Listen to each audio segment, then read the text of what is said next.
Good day. I'm Martin Gagel with Market Radius Research. It's Wednesday, November the 9th, 2022.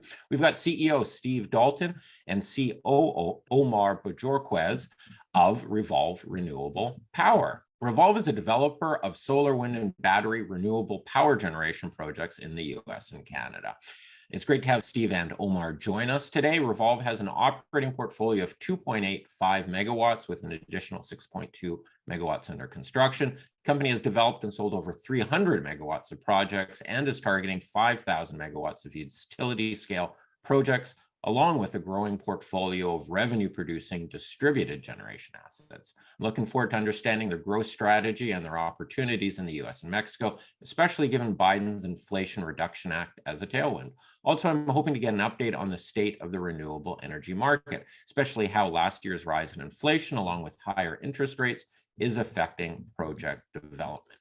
But please remember, this is neither a recommendation nor investment advice. We're here to learn about the company. Steve, Omar, thank you very much for joining us. And please tell us about Revolve. Appreciate it, Martin. Thanks very much for the time to talk to you today. Looking forward to the discussion.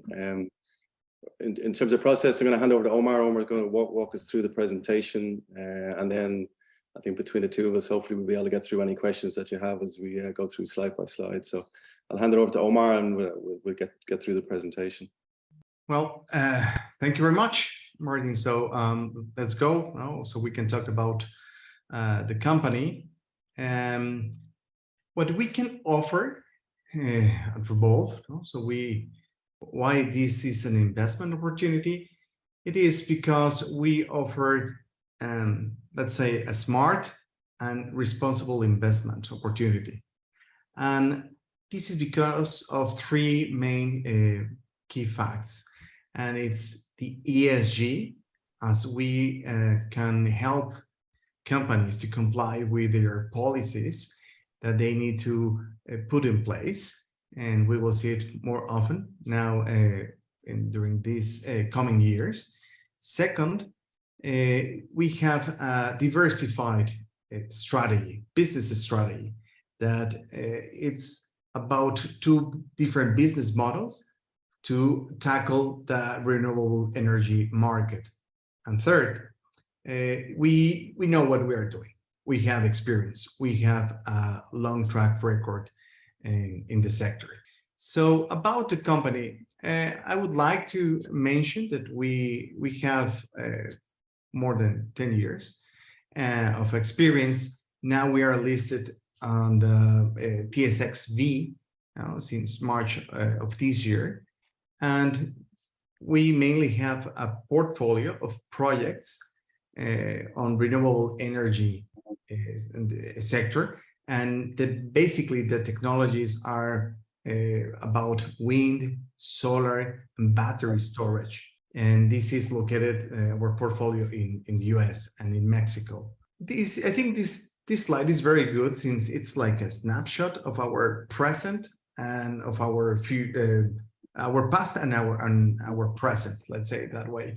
Since the 300 megawatts of projects that we have successfully developed, we have already contributed to the planet, since we have avoided 525,000 tons of CO2, and this represents or has represented $17 million in revenue, from the sale of the projects, which meant for our shareholders on a 5-time return on investment. So our current portfolio, it's formed by 3,600 megawatts of individual renewable energy projects, which means that this is 10 times, more than 10 times of what we have done previously, and I have mentioned it. And this is not including the 1,200 megawatts of greenfield projects that we have on the queue. So we are analyzing them, and also it's in our portfolio. It's including let's say almost 9 megawatts of capacity on distributed generation projects that comes from 2.8 assets in operation and 300 that are installed but waiting for some permits just to proceed with the operation, and another 3.2 that will that are just waiting for starting the works. And I think that this is possible thanks to that 60% of our total shares issued belongs to the board, the management team, and the insiders, some other insiders. So these show up that the corporate team, it's fully aligned with the business strategy, and this is very important for the purposes of our shareholders' interests. If you can just please, Steve. Yeah, I'll give you a bit of background on my own experience, Martin. So I guess I've been in the sector for around 20 years now. I've spent pretty much all of my career in renewables. Would have spent the first half of that as a kind of project financier of both renewable energy projects and infrastructure here in Ireland and the UK. And then around 2012, would have kind of left the financing world over to the development side of the kind of sector, where we would have co-founded, obviously, Revolve, both myself and Omar and a number of our current directors. And I've been kind of heavily involved in the sector across the whole kind of range of developing assets, financing, construction, and operations. So fairly broad-based experience, but pretty much all focused on renewable, and again across those different technologies that Omar mentioned. So I think between myself and Omar, we've kind of been front and center of the company since we set it up back in 2012. Steve, and your background, Ireland and the UK, maybe not a lot of solar there, but there's a whole lot of wind generation in that part of the world, right? Yeah, well, would you believe it, a lot of solar now, not so much back when I was doing it back in kind of 2020 or 2006, 2007, it was primarily wind, but a lot more solar than there was there. But yeah, I mean, originally it was all focused on wind, some biofuels, quite a lot of infrastructure. But the same principles apply, I guess, in terms of permitting, project financing. Slight differences, obviously, nuances with different technologies, but fundamentally the same kind of principles in terms of trying to get through permitting, getting projects financed, and kind of trying to generate that kind of long-term recurring revenue. So skills are kind of easily applied, and I think that's the kind of approach we've taken to the business. And you'll see that a bit later on as we start to discuss it, that it's a fairly broad-based business where we have kind of wind, solar, battery storage. We're not kind of pigeonholed as just a developer of a particular technology. We take a more agnostic view as to kind of how we develop the projects. So as Steve was mentioning, we're on a daily basis working on the company. So my case, I'm co-founder and shareholder. I have been involved on the 300 megawatts of renewable projects done on the ground, and used to be the deputy commercial counselor for Bank of Mexico in London. And my educational background is I have a bachelor degree in law, and I have completed several diploma certificates on energy, corporate governance, and senior business management at IPADE Business School. And what I would like just to mention about the other members of our management team, we include great people with experience like Roger Norwich, Joseph O'Farrell, JP McGuire, Finn Layden, Craig Lindsay, and Jonathan Clare. And together, they have more than 100 years of experience in different topics, as public listed companies, corporate governance, energy, finances, new technologies, investment banking, and international relations in the Americas and in Europe. When people normally ask to us about how important energy renewable energies are in the energy sector, for me the answer is very clear. Just listen to the news on any communication channel about two main key drivers: transition to net zero emissions and the Inflation Reduction Act, that was just approved recently, August of this year. So I think that these are key facts. So just to understand how everything is going to move during the next 10 years, over the next 10 years. If you want, I can just explain more in detail about how does this impact on our projects. So Omar, yes, tell me. Sorry to interrupt. There are clearly a lot of sort of political and sort of societal factors pushing renewable energy and so forth. I think something that not everyone is aware of this, but in many parts of the world, like closer to the equator zone, like solar is the cheapest form of electricity out there. It's not just that it's like we're feeling good, though, that like the economics drives these projects, regardless of the subsidies, and in some parts of the world, it's just the cheapest, best way to do it. Is that not the case? I think that's the way it's got now, Martin. I think that's a position that's kind of developed over time, because if you look at how the industry has kind of transitioned really over the last 20 years, it kind of begun with those subsidies, as you kind of say, and that kind of drove a lot of the early capacity. But really since, and I mean, I think if you look at the graph here on my left, let's say, as I look at it, it shows that renewable energy contracted by US corporations, and that really steep upward curve from kind of 2015, 2016. And that's when you saw kind of renewable technology start to get more cost competitive with natural gas, particularly with coal, with other forms of generation. And then that's what kind of drove this big upward curve, along with some of the other kind of factors that, like you mentioned. Like I don't think you could point to any one to say that was the driver. It was a bit of everything, a bit of some of the transition, the sustainability goals from some of these corporations, backed up by maybe state mandates, particularly in the US, driving utilities to kind of go towards renewables. Then the cost aspect kicked in, which drove it up another leg. And then things like the Inflation Reduction Act and some of these, I guess, more later or latest kind of political kind of moves, I think they set the scene now for the next 10 years, which are going to, I guess, make this kind of graph look small in comparison in terms of what's ahead of us over the next 10 years.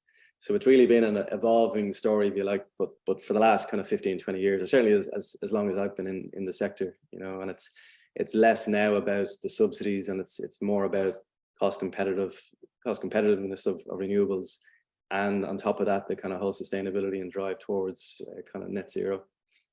With one of the, let's say, the benefits of coal or nuclear or natural gas versus renewables, except maybe like hydro, is that they're not consistent throughout the day or the season, where you get windy or sunny seasons. But that's where the backup battery helps smooth out does the load leveling.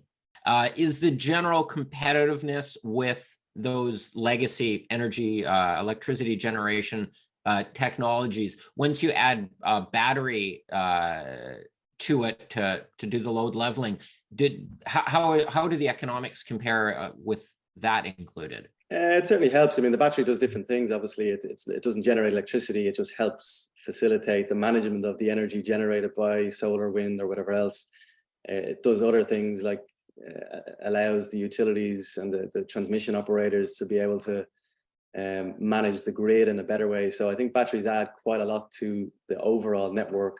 Sitting alongside renewables, it makes perfect sense. And I think you're seeing that in the US, where really you don't see too many projects these days that are developed without batteries. I mean, that's certainly at the large utility scale anyway. If you look at the kind of network queues for transmission requests, a lot of them will have a kind of battery element to it. So I think it's definitely a benefit for sure, and it helps deal with some of those kind of challenges that maybe were thrown at the industry historically about this whole need for backup energy and how do you manage the grid. But I think that whole kind of story has moved on a huge amount, because even the utilities themselves and the transmission system operators are just a lot more adept at being able to manage their systems and forecasting when, let's say, solar will come on or wind will come on. I know that's certainly the case here in Ireland, where they do quite a lot of fairly sophisticated forecasting around wind. I think when you look at parts of the US and from a solar perspective, they can obviously tell within a reasonable amount day to day that you're going to have a pretty good solar resource. So it makes it a bit easier to manage. But I think there's a lot of different factors that are there, which are a big improvement on before. Yeah, All right. and I would like just to complement that why we mentioned these two topics as key drivers, and it's because first, the WEC, the World Energy Council, has many times announced about the transition to the diversification of the energy matrix of the countries and of the companies. So this means basically two things: that the reliance on fossil fuels need to decrease, and the reliance on renewable energy needs to increase, basically.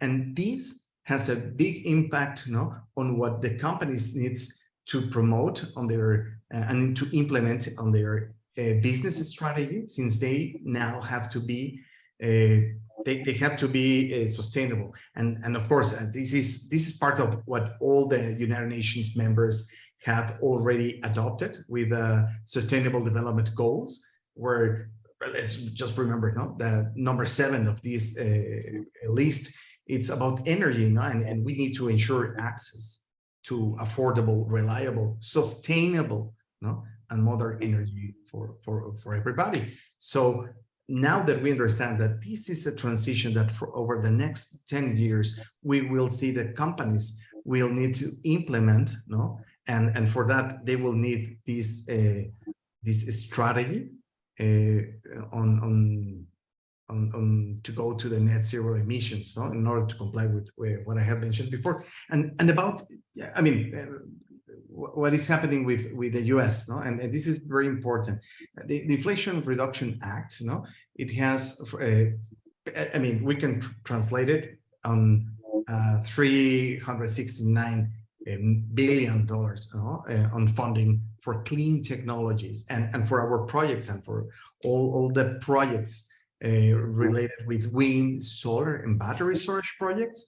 This is the impact. According to what Bloomberg has forecast, the annual, for example, the annual solar generation, it was in the US, it was previously from 39 gigawatts going up to 50 gigawatts by 2030.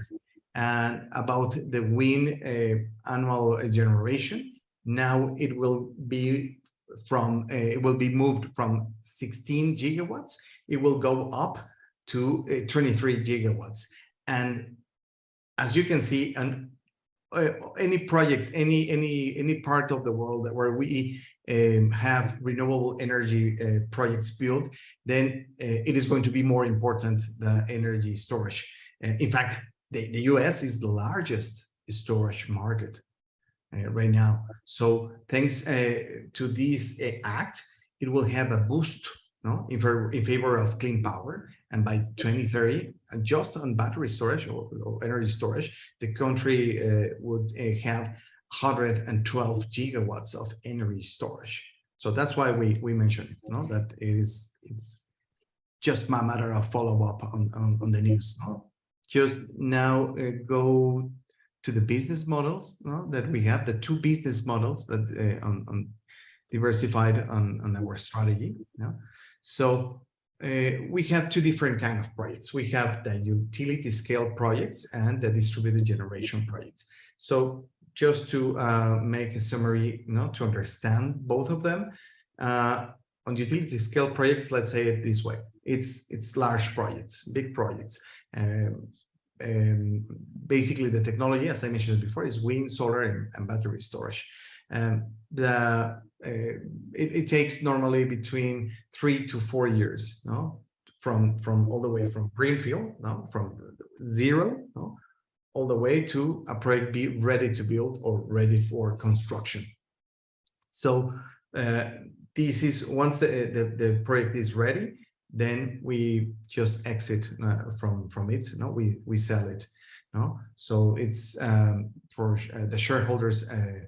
The value for the shareholders is that, well, the milestones payments are related, to the development progress. While on talking about distributed generation projects, We're talking, as an example, like rooftop solar projects, battery storage technologies, or CHP, combined heat and power projects. So these are, the time is shorter. So we are talking about 6 to 9 months of development. And this is a difference with the others. We own at the end the project. We operate the project. So this will imply a long-term cash flow for the company, but we can go later on that. Yeah, and Martin, just maybe for me to jump in, I mean, this is about that diversification that we kind of mentioned in the first slide, where you're kind of giving investors kind of access to that kind of development side of the kind of sector, where you can kind of get that much larger kind of milestone payments and a lot of leverage on the money that you invest in your projects, but kind of de-risked, if you want, to some extent with the distributed generation market, where the permitting is a lot simpler, the time frame is a lot shorter, and while the projects are smaller, you can get more of them done and start building up kind of that long-term recurring kind of cash flow over kind of 10-15 years. Exactly. So let's say it in this way. It's very, in fact, it's a very simple model, no, to understand, where we have, let's divide it in 4 stages. Since we start with the project, what I mentioned, from greenfield, from zero, we started. We analyze places where, according to our experience and according to our knowledge of the market, has a good potential. The wind or solar resource, and they are strong, as well as the prospects of the interconnection, and we move to secure the land that will be required for the development, construction, and operation later on of the project. So once the site is identified, then we start developing the project, which means studies like environmental studies, energy resource assessment. We need just to have an idea of how much energy could be produced, according to the resource. Basic engineering studies, so we can start making some models of where to make the location of the equipments, depending on the technology, of course. And very important, we start the process on the interconnection for the project. So Omar, sorry. yes. When you talk about interconnection, that is plugging in your electricity producing project into the grid, basically, because like the utility or the grid operator, like just dumping in a bunch of power, they have to manage that. Grids are very sensitive and finicky systems that need to be well managed, and they have to manage how you plug it in, how the rise and decline of the various power inputs into the system are going to affect their overall grid. So that's often one of the more tricky, or it can be a little challenging to get to sort all that interconnectivity issues out. I think from a process perspective, it's actually a fairly regulated and formulaic kind of process, Martin. So it's actually, it's all fairly well laid out pretty much in every country that you'll operate in. So in the US, there's kind of a number of steps that you have to follow. In Mexico, it's pretty much the same thing. So I think from a process perspective, it's actually pretty well understood. You can go through it, the costs up front. I think, let's say on the probably challenge now is you've obviously got a lot of projects looking to connect. So you're trying to find gaps in the market where you can interconnect without generating, let's say, a lot of transmission upgrades. So I think that's really the trick when it comes to interconnection, not necessarily the process or working with the utility, because that's all fairly, as I said, regulated, fairly well explained. So I think for us, when we're doing our kind of pre-feasibility and looking at that step 1 in this graph, you're looking to find those areas where you think that there's potential opportunities to interconnect into existing infrastructure, or let's say what we've done in a number of states is you've looked at a lot of the utilities will have these long-term transmission upgrade plans that they have to publish every year. So you can get a really good read on, okay, let's say in Colorado, I think we made a reference to that in the recent announcement we put out. The utility in that state has a fairly sizable transmission upgrade plan that they're going to implement over the next 5 years. So you can kind of get a sense as to where the utilities are looking to put new infrastructure to facilitate, in a lot of cases, renewables. And then you can tie your development around that. So that's probably more where you kind of have to work out from an interconnection point of view where you're going to site your projects. But as I said, the process isn't that overly complicated. You just got to go through it, and it can take a couple of years. And I think that's probably the biggest lead item in a lot of the project development on utility scale. It can just take 2 or 3 years to get through that process of interconnection before you actually have your agreement. Do utilities or grid operators like put out like requests for proposals saying, hey, we're building stuff out, we'd like someone to put in a solar or some kind of renewable thing here, and then, or is it that you just scour out different locations, say, hey, there's something in Colorado, we should sort of get in the queue there? And obviously I've simplified it greatly, but no, I mean, it's again, it's a bit of everything, and you'll find there's no one answer to anywhere in the US, because the states are all different. But I think what you find is, and again, this was some of our rationale as we moved into the US, some of the utilities have already announced, let's say, net zero plans or plans to phase out coal. So they've actually given the market pretty clear signals on where they're going with their generation profile that they would like to have in state. So you can kind of take a view on that and say, well, let's say, I think in Arizona, they've already announced plans to phase out all of their coal by, I think it's between 2030 and 2035. So, all of that capacity is coming off market. It's going to be replaced with renewables, maybe some natural gas plants, but primarily renewables. So you can take a view on, okay, maybe it makes sense to develop in Arizona. I mean, that was our thought process as we moved in there. There are some RFPs that do come out, but you generally find this in the regulated markets. Like at the moment, there's an RFP out from PNM that's in New Mexico. You've one out from Pacificor up in Utah and across their various different jurisdictions. So you do get those RFPs out as well.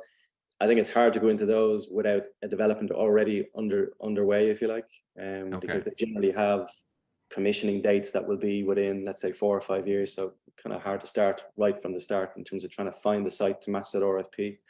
But again, I think they've already given good signals to the market that this is the way they're going. So you can kind of make kind of educated decisions, if you like, as to where it makes sense to put a project based on where the utilities or corporations in some cases are going. And so with the utility, your model under utility scale is you take it from start and you exit when it's construction ready. So basically someone buys the project from you and you say, here are all the engineering plans, the applications, the whole thing.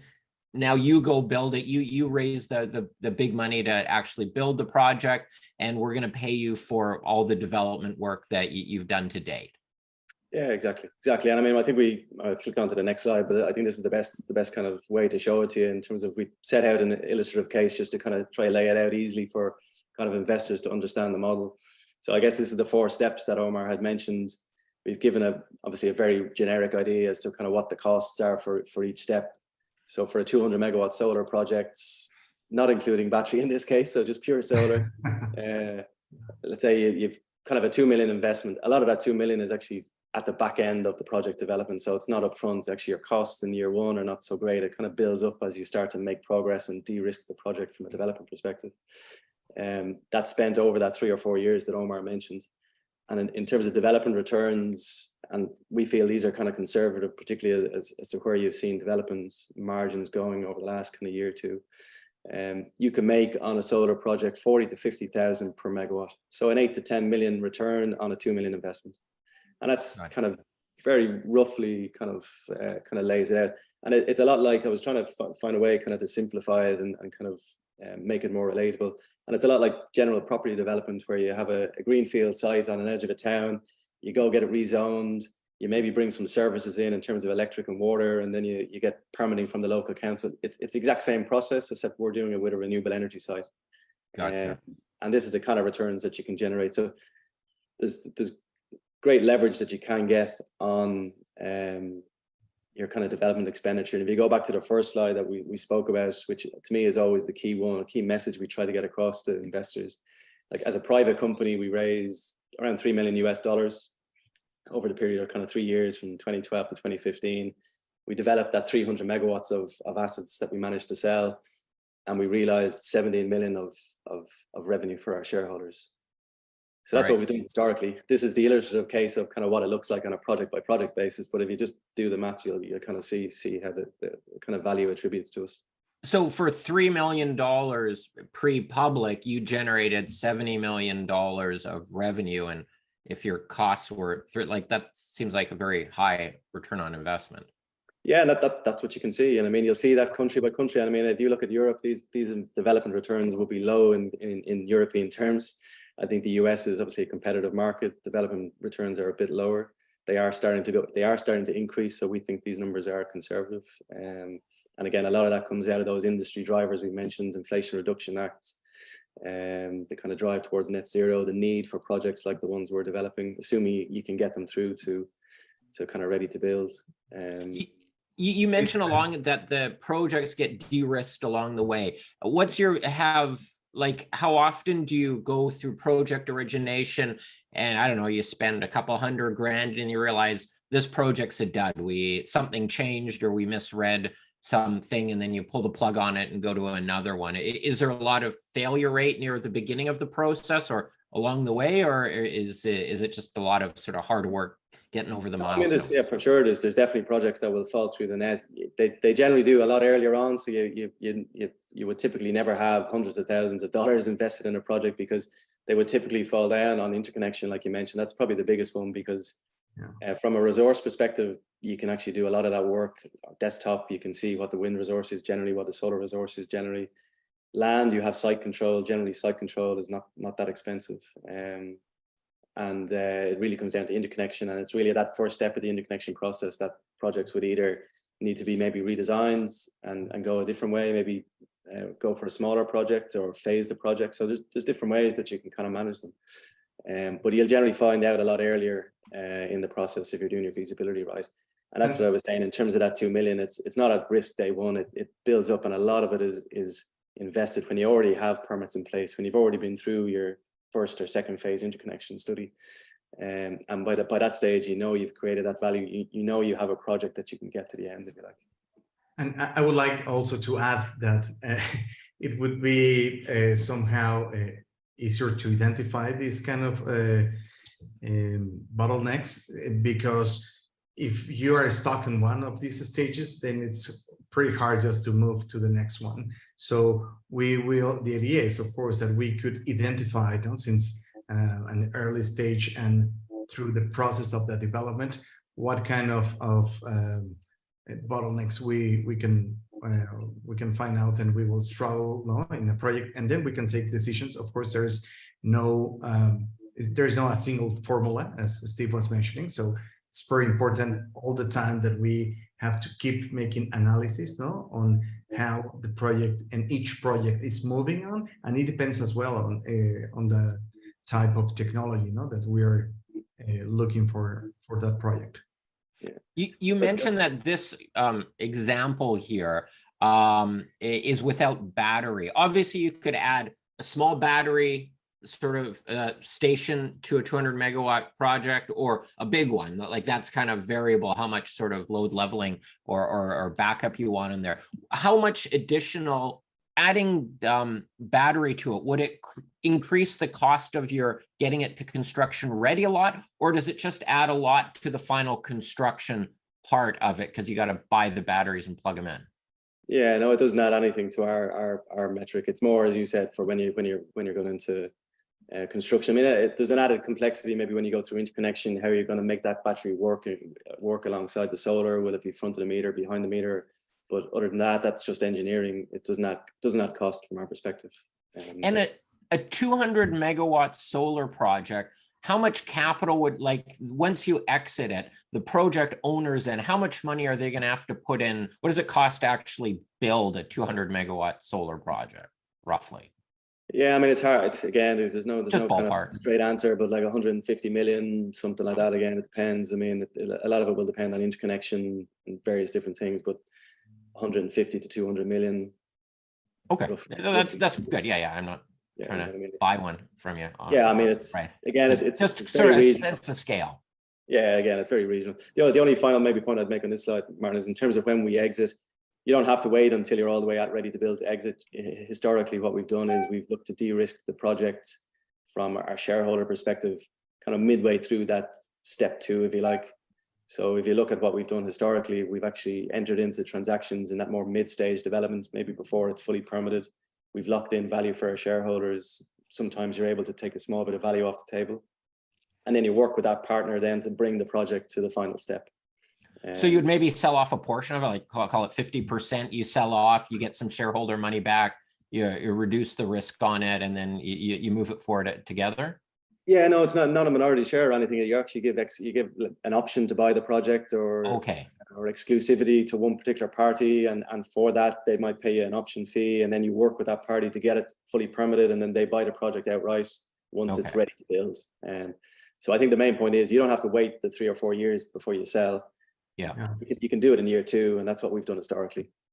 Just about the portfolio on utility scale. Well, in the US, we have a presence on 4 states: in Colorado, New Mexico, Arizona, and in Utah.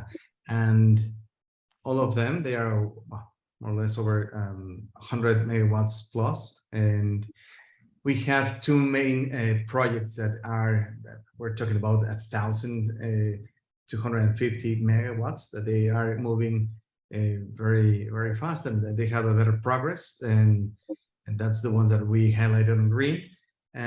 Basically, it's about what we have done on the process on the land management, securing the land, basically, and about the interconnection process. So both of them, they're very important just to highlight on what we have done. And it's important also to mention that we started with this portfolio on 2021, and we have doing this progress very rapidly, and hopefully the targets for ready to build can be completed by the end of 2023, 2024. And the way to look at this, Martin, for me is always effectively it's 8 opportunities to earn the kind of returns that we outline on this. That's the way I look at the portfolio. You've kind of got 8 shots to try generate those types of returns. And I think that's interesting when you look back to the market cap of where we currently sit, and the kind of cash value that you can realize for some of these assets when you kind of start to look at that. I mean, it's a really exciting portfolio. I think we're in some good states, making some good progress on projects. We obviously put out an announcement on the Primus Wind project there last week. Another interesting project in Kit Carson we're making some progress on. The Vernal BES project is also making progress. So, I mean, some good milestones been hit across the portfolio. So these projects look like they're kind of in phase 1, 2 of your 4-step process there. Correct. Yeah, correct. I think the ones in green are the ones we highlight them because they're the ones that are more advanced. So they're getting to that kind of mid-stage development where we've secured site control, we've done some field studies, we're in the interconnection process, we're going past that first step of interconnection. So we're starting to have a reasonably good idea on how the projects are shaping up. So with these projects, and you're saying after sort of phase 2, 3 in it, you could like sell off some option on it and realize some value. Is that there the potential? And given that it's a 2-3 year process, these are 24, 25 ready to build targets on here. So over the coming year, would it be reasonable to maybe see some realization of value out of these projects? I think I mean, we highlighted, I think, down and further on down in the presentation. I think that's our hope, or at least expectation, that we will be bringing some projects to market. Obviously, there's a lot of work to do in between now and then, but yeah, certainly that's how we have done it historically. That's currently remains the strategy. So I think as we move through the course of next year and start to get some of these projects further de-risked, we will be looking at those kind of transactions for sure. So likewise on the projects that we have in Mexico, in the Northeast, and basically we're talking about wind technology. They are with a good progress, and we're just waiting on the market to be open, and then we can continue with some of the interconnection process that we need to follow up. These the 2 highlighted green ones there, those are ready to build in 2023, which is kind of shockingly not too far away. Are these Mexican projects ones acquired through the Centrica acquisition you announced in the summertime, or are these projects you'd been working on prior to that? No, these are our own greenfield. So these are utility scale. I think the Centrica was a distributed generation portfolio. It wasn't utility scale. So these are projects that we started developing ourselves. I mean, they're the Alvente Quattro project is fairly late stage. Presa Nueva maybe not so much, but again, it's kind of mid-stage development. I think a lot of the progress on those projects will really depend on progress with the regulatory framework within Mexico to allow private generation projects to continue. I think historically Mexico is the fastest growing, one of the fastest growing renewable markets in Latin America. They were adding a couple of gigawatts a year, so it's a really interesting market. I think the last couple of years it's been a bit slow because the government have looked to change the kind of regulatory regime, but that will get sorted out. I think there's currently probably 2 to 3 gigawatts a year of new generation required just to keep up with electricity demand in Mexico. So you're going to see as you go forward a requirement for new generation capacity, full stop. But then obviously the same drivers in most countries, a lot of that will come from renewables. So we think we're pretty well placed. We know Mexico extremely well. We've had some success down here before. These two projects are located pretty close to where we sold projects previously. So we know this area extremely well. And from a wind regime perspective or wind resource perspective, this will be probably one of the best areas within Mexico for wind. And has a kind of similar profile just north when you go into Texas, which I think Texas at this stage probably has 8 or 9 or probably even more gigawatts of renewables. So now we're talking about the second business model, where we are talking about these distributed generation projects, and the portfolio that we have. So the business model is very simple. We look for the project, construct the project, finance, and then we own the project, we operate it. So we kept on a long-term power purchase agreement with a customer. Yeah, I can go through this, Omar. So again, this is another illustrative case, Martin, of kind of what does a distributed generation project look like. So we've picked a kind of 2 megawatt hour battery storage system. You got a couple of steps here that Omar mentioned in terms of project origination, and that's really putting a proposal in front of a customer, running the technical kind of analysis, cost savings analysis, going through their decision-making process.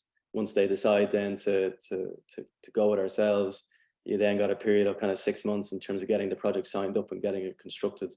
And then you have that 10-year plus really, because it depends on the counterparty. Sometimes it might be 15 years, but 10 years would be kind of the average for a power purchase agreement with that customer, where they're going to pay you over that 10-year period for whatever system you put in. In this case, in terms of a 2 megawatt hour battery storage system, that's going to cost you around $1 million to install. And in terms of investment returns for our shareholders, we're looking at IRRs of kind of 15% plus. That's on an unlevered and pre-tax basis, and an annual EBITDA of give or take around 180,000. Again, this is just kind of illustrative. On average, every project can be a bit different. And sorry, with this case study here, 2 megawatts of battery storage. So all you're doing is installing a battery system. There's not actually renewable source attached to it. So what it provides the client, the benefit there is, let's say if there's a power outage, they've got backup, and then they can sort of charge up the batteries when maybe in the middle of the night when power is cheap or whatever the dynamics of that industry are, and then drain the batteries during like peak rate hours. Yeah, more the last point there actually. I mean, every market is different, so battery operates kind of different depending on the utility. But in the case of, let's say, Mexico specifically, it's all behind the meter, so it's not front of the meter, so it sits behind the customer's meter. As you say, a lot of these industrial kind of electricity tariffs are based on let's say base, intermediary, or peak kind of charges. So if you need electricity at the peak, you're going to pay the highest rate. Plus, you're going to have to pay the utility like a standing charge for having access to that power during that peak period. So what the battery does is it really takes the energy that they would otherwise buy at the peak and provides it through the battery. So there's cost savings kind of from the customer perspective. When we work that out, we kind of go through the customer bills. We look at the customer electricity profile. We're kind of able to determine what those kind of cost savings are on a kind of long-term basis. And that's why it's interesting to clients. It has the added benefits, like you say, that there'll be a small bit of backup power. I mean, these systems are generally an hour or maybe 1 hour systems, so they're not going to provide you with backup power for like 4 hours or whatever. They're generally a lot shorter term, but they still do provide you with a bit of that backup standby generation, like you mentioned. And they do other things, like in some parts of Mexico, you'll have issues like frequency issues and power quality issues that are really important for manufacturing facilities. You've got big kind of big machinery on site. So there's a few other kind of added benefits which they do bring as well. Is this essentially like a financing program for a company? They pay you 180 grand a year over 10 years, call it, to basically fund it? Or is it kind of a profit sharing where depending on where peak rates are and so forth, you kind of split the cost savings? So maybe some years it's less, some years it's more. A bit of both again. I mean, there's generally a minimum payment that they have to pay, and then it's the sharing of cost savings, and most of those, the savings will be split depending on the project, depending on the peak load. Again, it changes. I mean, if you look at the US, with some of the US projects, it'll be a lot simpler. It's just a simple capacity payment that you will get for providing access to the battery system for the local utility. So the business model depends on kind of where you're installing it, be it in the US, state by state, or in Mexico.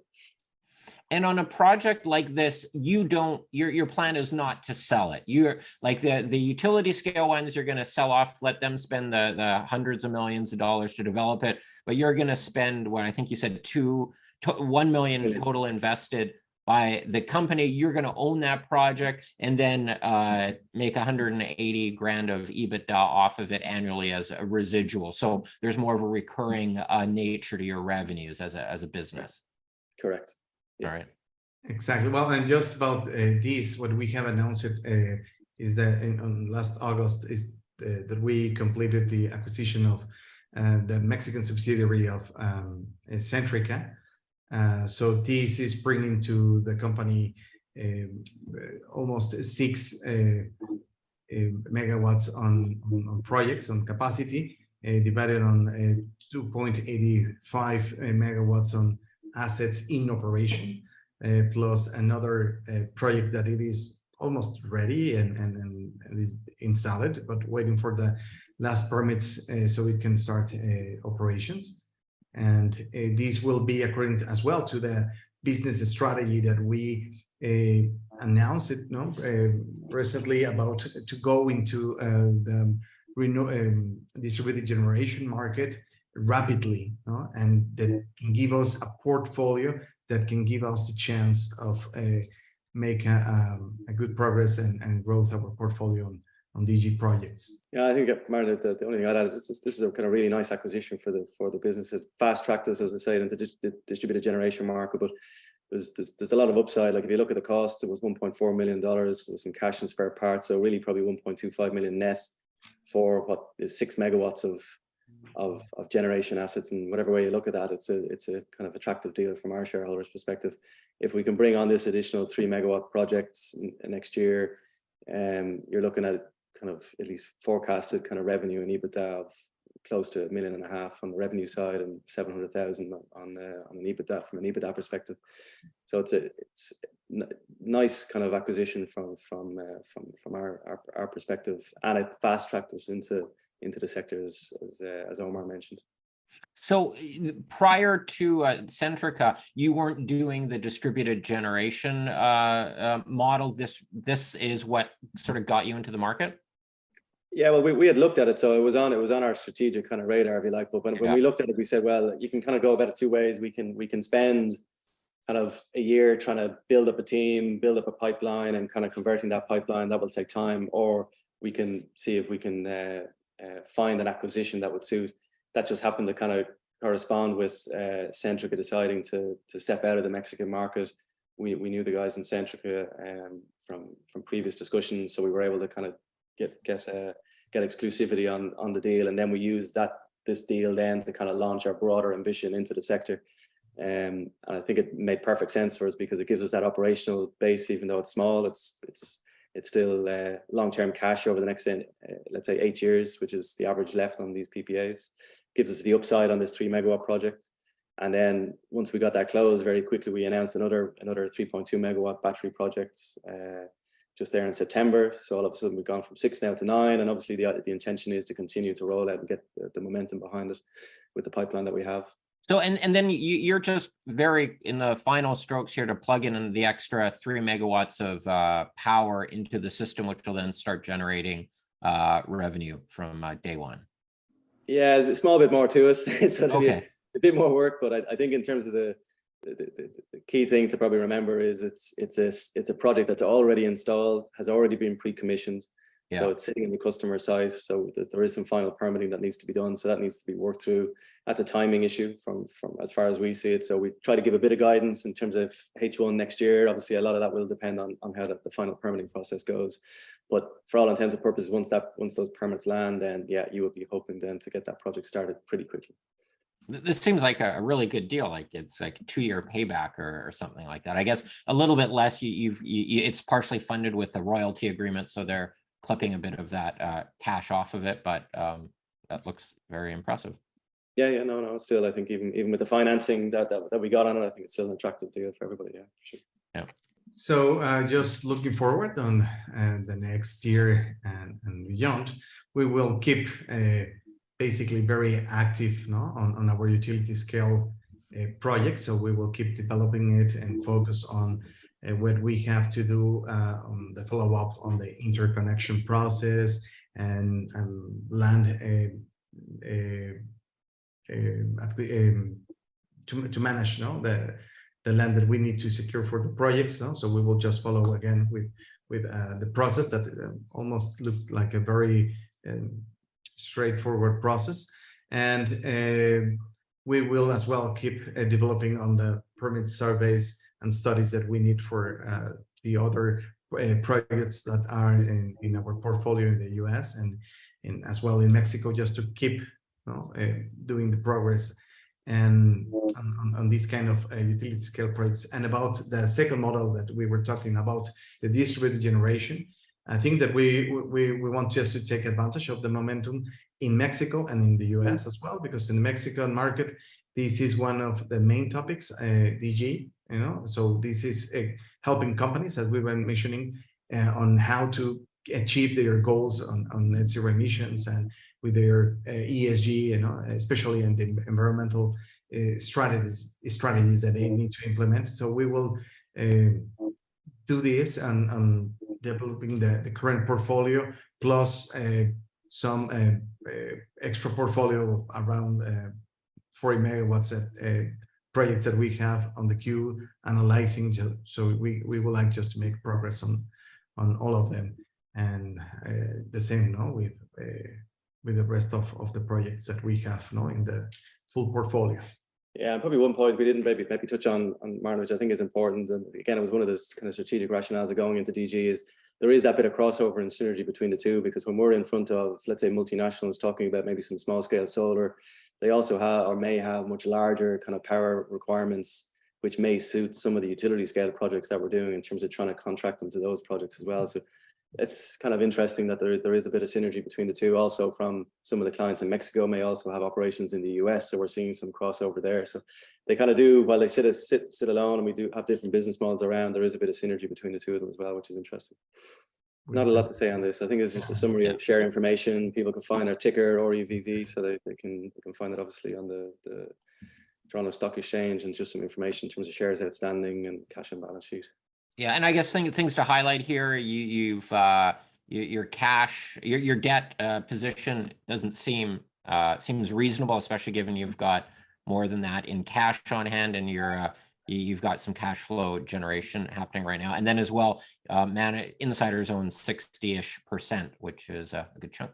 Yeah, exactly. And I mean, we're under following the RTO. A lot of that is under escrow arrangement as well. So we're certainly here for the long term. We're fairly committed.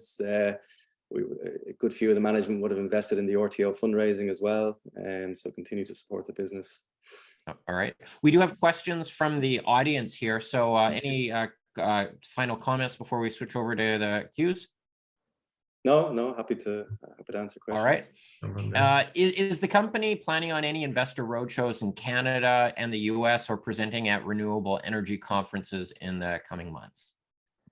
I guess the short answer is yes, definitely on the agenda. So we're constantly looking at them. I think it's trying to find the right one that marries both renewables and kind of that investor aspect as well, I think, which is pretty key. But yeah, no, definitely it's on our agenda.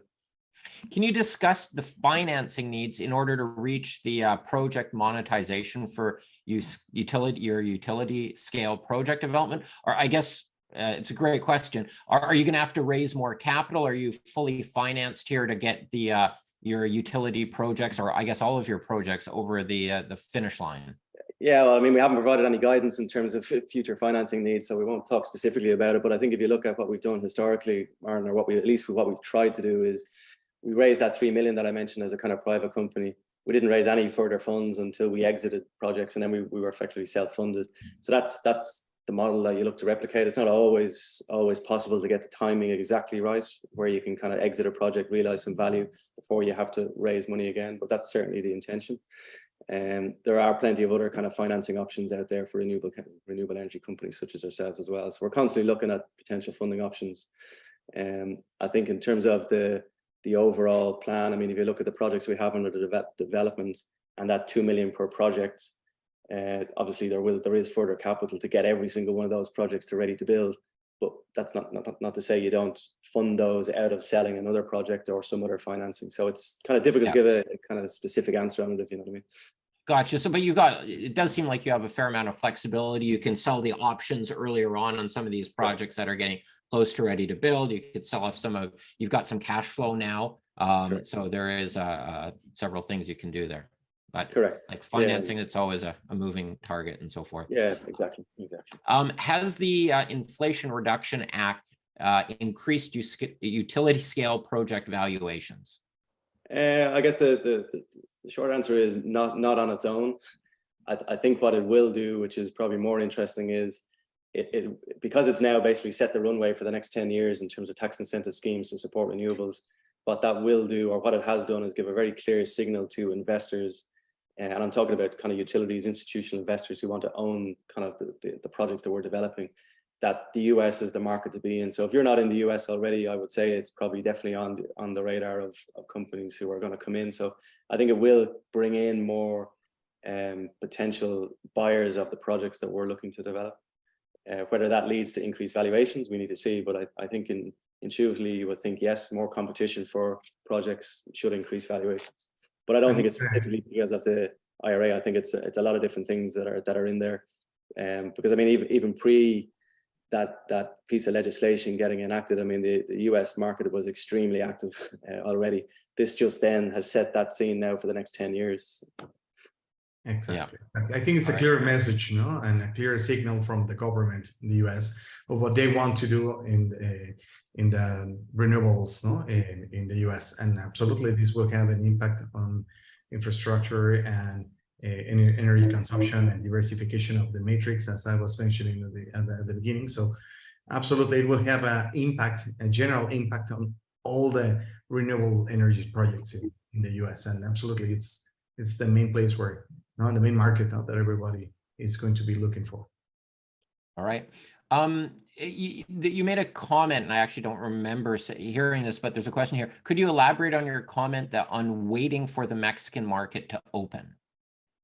Yes, the current administration just a move to different priorities, let's say it that way. So the market has been just based or focused on the DG portfolio of renewable projects, and the large utility scale projects have been more on the utility electricity company in Mexico.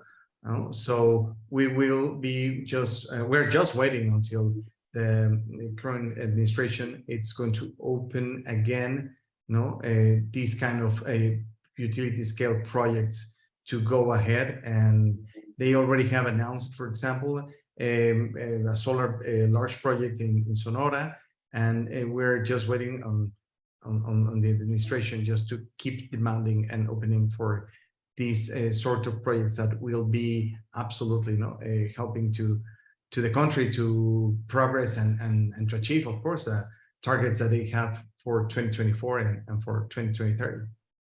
Yeah, I think you find this sometimes, Martin, where like the Mexican market was, as I said, one of the fast growing markets, a lot of capacity getting added. A new government come in, they have a kind of different viewpoint as to how they want the regulatory system to be set up. It takes a number of years to for that to work through the political kind of system. I think that was up for a vote, was it earlier this year? It didn't get through. So the existing framework remains in place in Mexico, which allows private generation projects.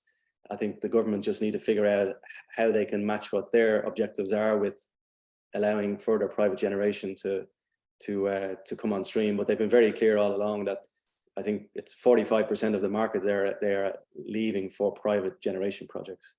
So it's just a case of when, from our perspective.